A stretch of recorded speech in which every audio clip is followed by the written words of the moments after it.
छोटे से गांव में रामू नाम का एक गरीब किसान रहता था।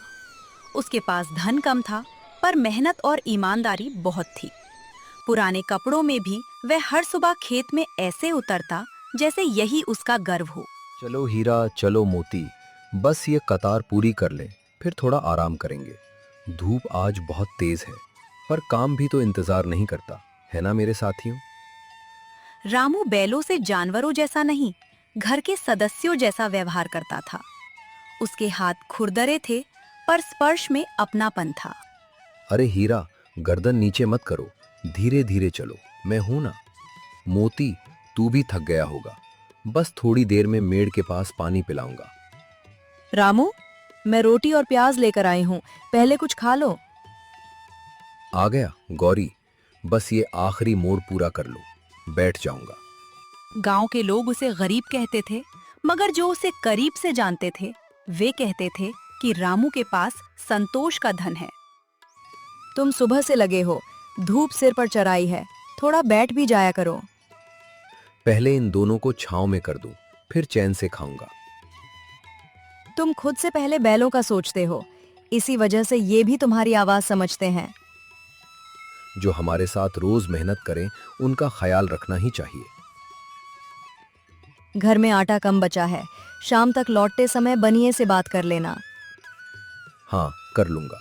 अगर इस बार फसल ठीक निकली तो थोड़ा कर्ज भी उतर जाएगा।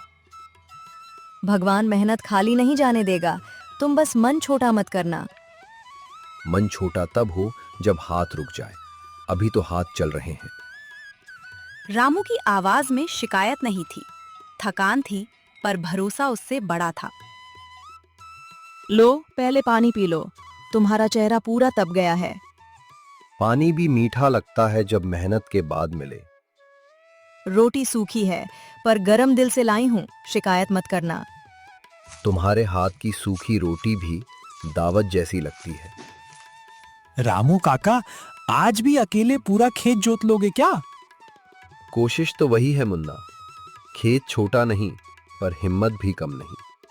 मेरे बाबा कह रहे थे इस बार बरसात सही हुई तो सबका भला हो जाएगा। बरसात सही हो जाए तो गांव का चेहरा ही बदल जाता है बेटा।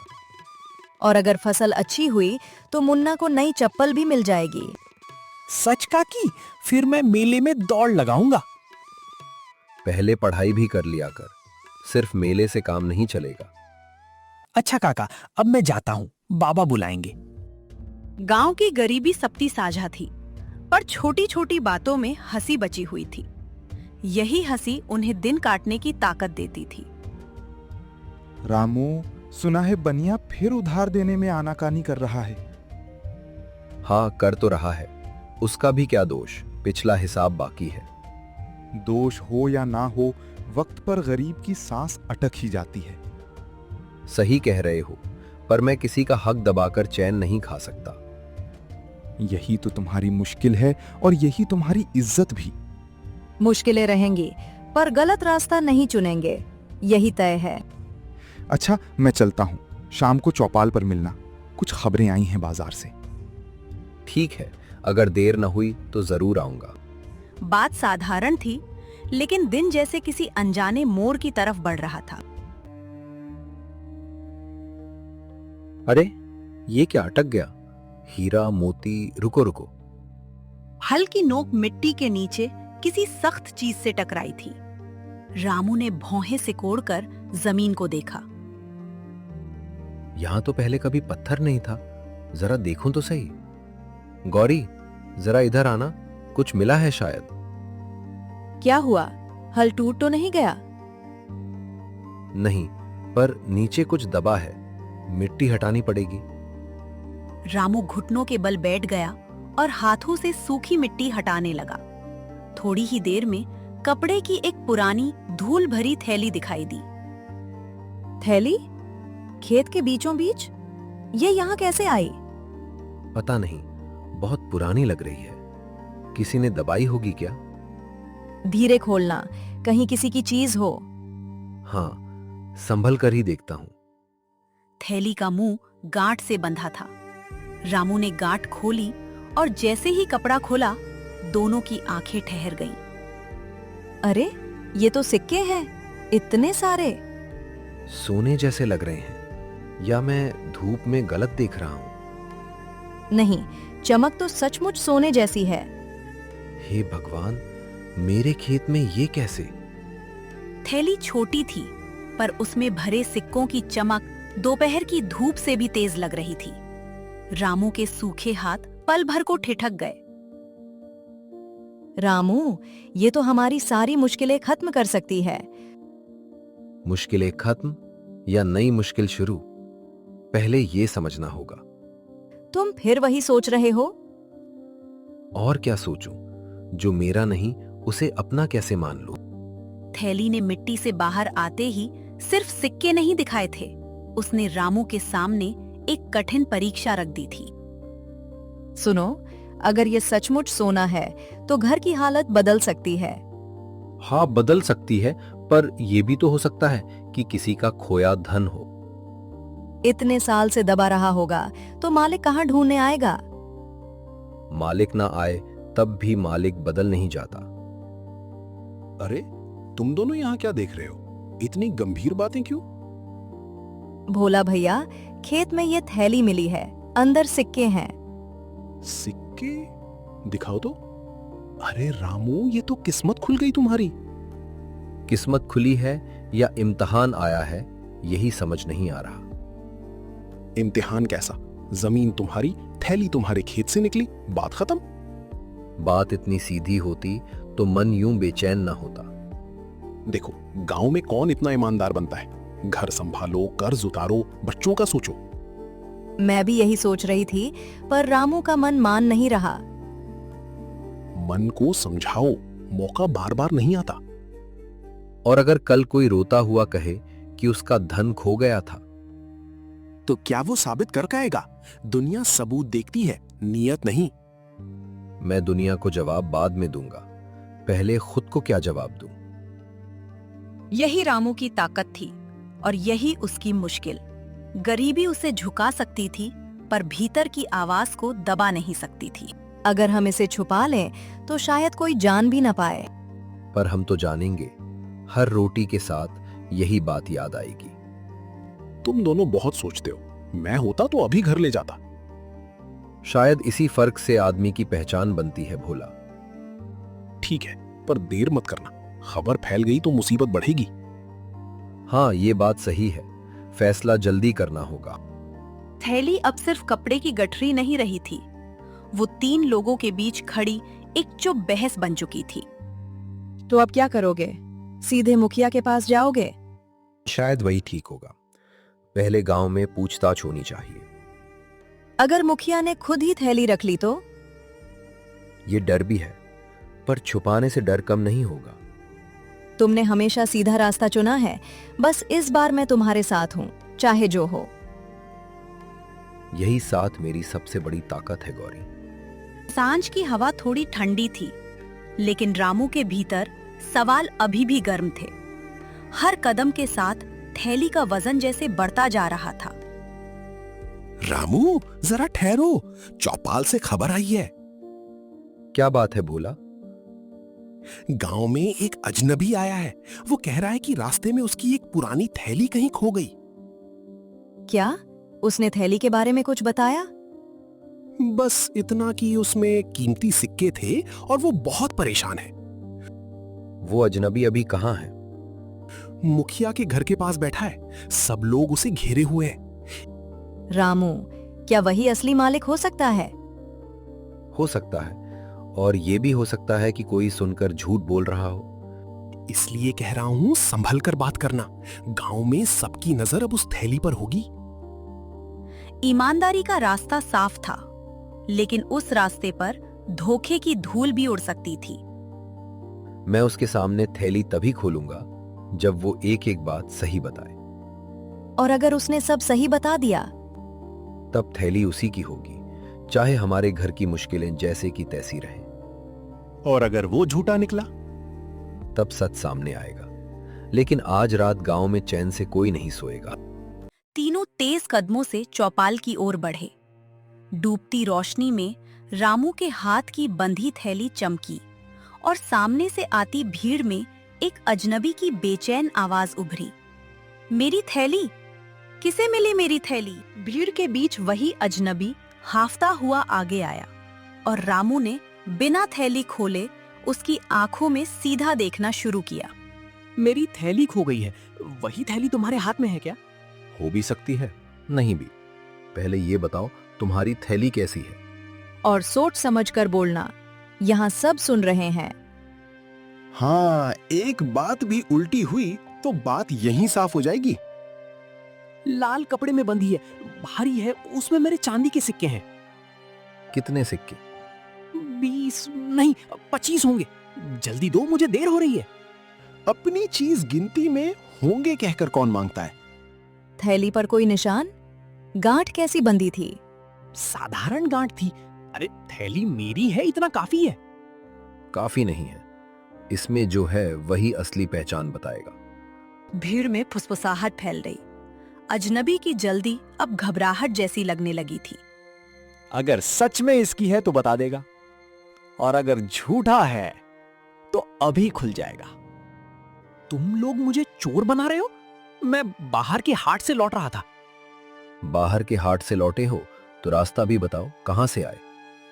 नदी वाले मोड़ से, फिर पीपल के पास से, बस वही रास्ता। उस रास्ते पर कल शाम मैं था, तुम्हें नहीं देखा। मैं देर से आया हूंगा, अंधेरा था। और थैली कब गिरी? शायद खेतों के पास या चौपाल के रास्ते में। शायद बहुत हो गया। जब अपनी चीज खोती है जगह याद रहती है। रामू ने थैली को और कस लिया। भीड़ अब उसके फैसले का इंतजार कर रही थी। ये थैली अभी तुम्हें नहीं मिलेगी। सुबह पंचायत के सामने फिर पूछूंगा। नहीं, अभी दो, अभी। इतनी जल्दी क्यों है? रात भर रुक जाओ। मुझे रुकना नहीं। तब हमें भी जल्दबाजी नहीं। अजनबी ने एक कड़ी नजर थैली पर डाली, फिर भीड़ को चीरता हुआ पीछे हट गया। लेकिन उसके कदमों में हार नहीं, कोई और इरादा छिपा था।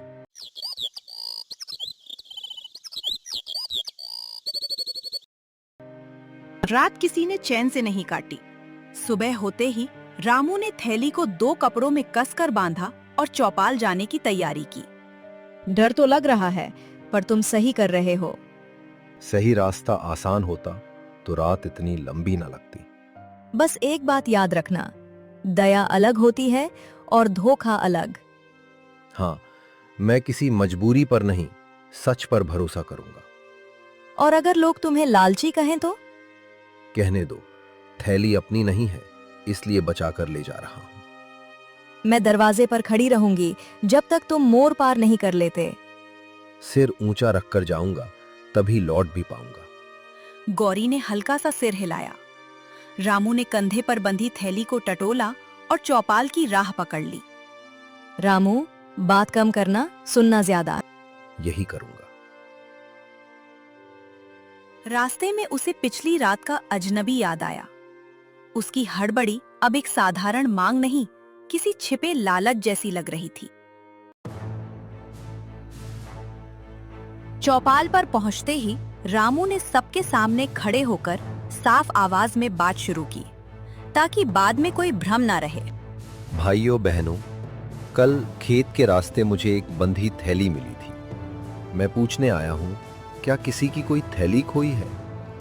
जो भी दावा करे पहचान पूरी बतानी होगी। ठीक बात है, बिना पहचान के कुछ नहीं मिलना चाहिए। हाँ, आजकल झूठ बोलने वाले भी कम नहीं हैं। पहले जिसने खोया है वही बोले, बाकी बीच में न टोके। चौपाल पर कुछ पल की चुप्पी छा गई। सबकी नजरें थैली पर टिक गई। मेरी नहीं है, मेरी चीज तो कल दुकान पर ही थी। मेरे पास तो सिक्कों वाली थैली होती ही नहीं। क्या उसमें गहने हैं? अभी मैं अंदर क्या है ये नहीं बताऊंगा। यही तो समझदारी है, पहले असली मालिक बोले। तभी भीड़ के पीछे से वही अजनबी फिर दिखा। इस बार उसके साथ 2 और आदमी थे और उसके चेहरे पर बनावटी भरोसा था। मैंने कहा था ना, थैली मेरी है। अब सबके सामने बता देता हूँ। अच्छा बताओ, रंग, गांठ और अंदर क्या क्या है? पीला कपड़ा है, 2 गांठें हैं और अंदर चांदी के सिक्के और एक छोटी अंगूठी है। कल तो लाल कपड़ा कहा था। और गिनती भी बदल रही थी। रात घबराहट थी, इसलिए गलती हो गई। अपनी थैली के रंग में गलती? भीड़ में हल्की हंसी उठी, पर रामू का चेहरा शांत रहा। उसे हंसी नहीं, सच चाहिए था। अरे आदमी परेशान है, दे दो ना। परेशान आदमी सच बोलता है, उलझा हुआ झूठ नहीं। तुम लोग बात बढ़ा रहे हो। पंचायत में आवाज ऊंची नहीं, बात साफ होती है। अब फैसला उस एक पल पर टिक गया था जब थैली की गांठ खुलेगी और झूठ सच सामने खड़ा होगा। सब लोग ध्यान से देखो, मैं थैली खोल रहा हूँ, पर हाथ कोई नहीं लगाएगा। जो सच है उसे डर नहीं होगा। और जो झूठ है वो अभी पीछे हटे। खोलो, तब सब मान जाएंगे। रामू ने बाहरी कपड़ा खोला, फिर अंदर की गांठ धीरे धीरे ढीली की। चौपाल पर सन्नाटा उतर आया। इसमें ना चांदी के सिक्के हैं, ना अंगूठी। फिर क्या है? इसमें तो तांबे के पुराने सिक्के हैं और एक मुड़ा हुआ कागज। कागज? नहीं, ये नहीं हो सकता। क्यों नहीं हो सकता? अगर थैली तुम्हारी थी तो तुम्हें पता होना चाहिए था। कागज पढ़ो, शायद उसी में पहचान हो। रामू ने कागज को संभालकर खोला। किनारे घिसे हुए थे, जैसे वह लंबे समय से थैली में रखा हो।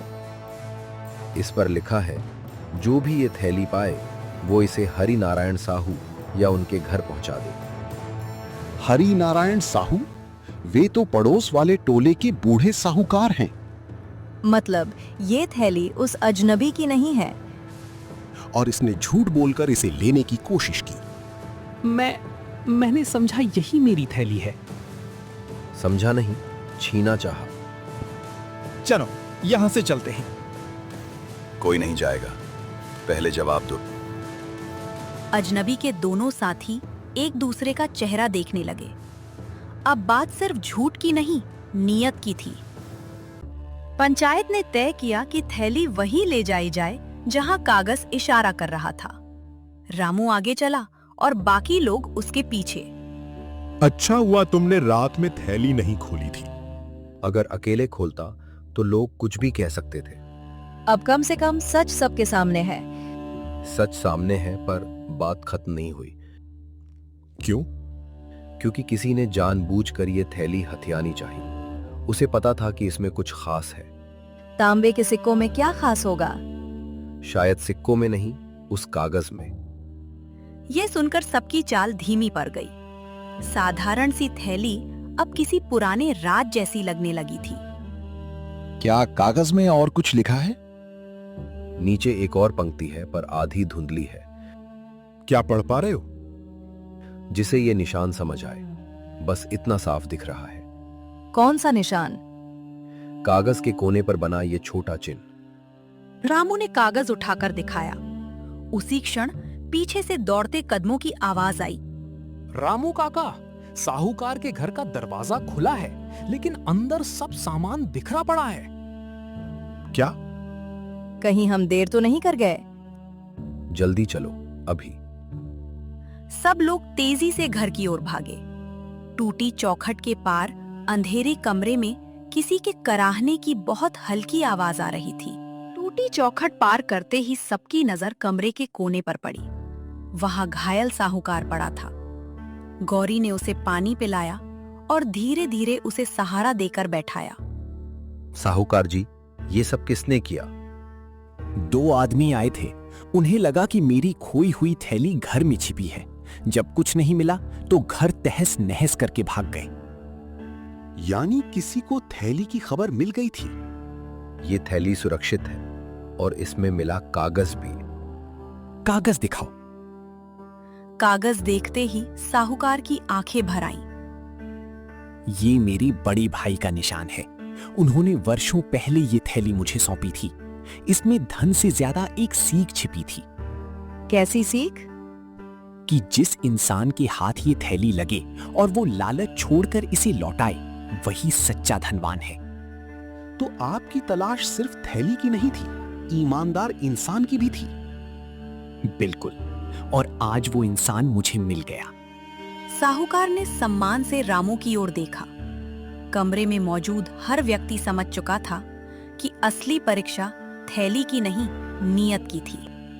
रात गहरी हो चुकी थी, लेकिन चौपाल पर सब जाग रहे थे। सभी जानना चाहते थे कि थैली का राज क्या निकला। गांव वालों, आज मैं एक बात स्वीकार करता हूं। मैंने बहुत लोगों को धन से परखा, लेकिन रामू ने मुझे चरित्र की असली कीमत समझाई है। मैंने तो सिर्फ वही किया जो सही लगा। इसलिए इस थैली का धन गांव के काम आएगा। कुएं की मरम्मत होगी, पाठशाला की छत बनेगी और रामू के खेत के लिए बीज व चारे की व्यवस्था मैं करूंगा। यही धन का सबसे अच्छा उपयोग है। एक ईमानदार फैसले ने पूरे गांव का भला कर दिया। धन मिल जाए तो खुशी होती है, लेकिन चरित्र बचा रहे तो जीवन सफल होता है। और आज से इस गांव में रामू की ईमानदारी मिसाल बनेगी। चौपाल तालियों से गूंज उठी। थैली फिर साहूकार के हाथ में थी, लेकिन अब उसका अर्थ बदल चुका था। वह केवल सिक्कों की थैली नहीं, ईमानदारी की पहचान बन गई थी। उस रात गांव ने सीखा कि सच्चा धन तिजोरी में नहीं, इंसान के चरित्र में छिपा होता है।